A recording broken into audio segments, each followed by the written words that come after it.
আসসালামু আলাইকুম, সবাই কেমন আছেন? আশা করি ভালো আছেন। আজকে আমাদের ট্যুরের দ্বিতীয় পার্ট এবং কক্সবাজারের প্রথম দিন। তো আমাদের সাথে থাকুন আর দেখতে থাকুন আমরা কি কি করলাম আর কোথায় কোথায় গেলাম, কতই না মজা করলাম। এখন আমরা চলে যাচ্ছি বিচের উদ্দেশ্যে, আর আমাদের হোটেলটি বুক করা হয় সুগন্ধা পয়েন্টে। আর আপনারা যেতে যেতে দেখতে পারবেন এখানে আচারের দোকান, শামুক দিয়ে বিভিন্ন মালা, চুড়ি, কানের দুল বানানো। আর এগুলা দেখতে দেখতেই আমরা চলে আসি বিচে। আর বিচে এসে দেখতে পারবেন একটা ভিউ। আর এখান থেকেই শুরু হয়ে যায় আমাদের আনন্দ উল্লাস। আর এখন আমরা গোসল করব আর উপভোগ করব আল্লাহ তাআলার অপরূপ সৌন্দর্যকে। আর দেখেন কি সুন্দর একটা ভিউ, কত মানুষ, কত আনাগোনা। আর এখান দেখেন কি সুন্দর সাগর পাড়ের ঢেউ। আপনারা না আসলে বুঝতেই পারবেন না যে আল্লাহ তাআলা এত সুন্দর সুন্দর জিনিস পৃথিবীতে সৃষ্টি করে রেখেছেন।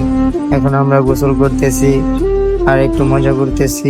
তারপরে গোসল শেষ করে বাসায় চলে যাই। তারপরে আমরা ফ্রেশ হয়ে বিকেলে বের হই বিচে। সূর্য ডুবে যাবে এটা দেখার জন্য। সাগরে সূর্য ডুবে যাওয়া দেখাটা অসাধারণ সুন্দর লাগে।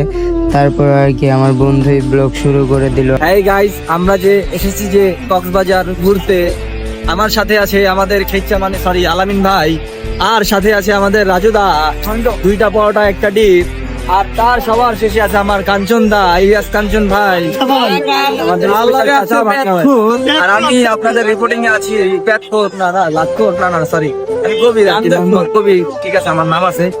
এখন আমরা কক্সবাজার ঘুরতেছি, অনেক ভালো লাগতেছে। তার কিছুক্ষণ পরেই দেখতেছি সূর্য সাগরে ডুবে যাচ্ছে। ওই যে দেখা যায় আপনার সূর্য পুরোটা ডুবে যাচ্ছে। তার কিছুক্ষণ পরে সন্ধ্যা হয়ে যায় আর আমরা কিছুক্ষণ ঢেউয়ের উপভোগ করে আবার হোটেলে ফিরে আসি। আর আমরা রাতে এসে বিচে হাঁটাহাঁটি করি আর এই ঢেউ উপভোগ করি। আপনারা আসলে অবশ্যই রাতে এই ঢেউ উপভোগ করবেন। আর আপনাদের আমি যদি একটু দেখাই রাতের ভিউটা, দেখেন, দেখে বোঝাই যাচ্ছে না যে এটা রাতের ভিউ।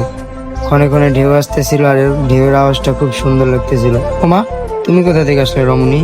তারপর আমরা বিচ থেকে বের হয়ে যাওয়ার পথে আপনারা এরকম দেখতে পারবেন মাছের অনেক গাড়ি।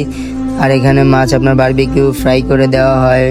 আপনার বোয়াল মাছ, রুই মাছ, কাতলা মাছ, অক্টোপাস, কাঁকড়া, পরে টুনা ফিশ, বিভিন্ন আকারের আপনার মাছ পাবেন এখানে। আর অবশ্যই আপনারা দামাদামি করে নেবেন। আর এবং রান্নার কোয়ালিটি কি নিশ্চয়তা দিতেছে এগুলো অবশ্যই জেনে নেবেন, কথাবার্তা বলে নেবেন, কারণ এখানে অনেকেরই রান্নার কোয়ালিটি ভালো না। সো আল্লাহ হাফেজ, ভালো থাকবেন। এখানে আমাদের আজকের দ্বিতীয় পার্ট শেষ হলো।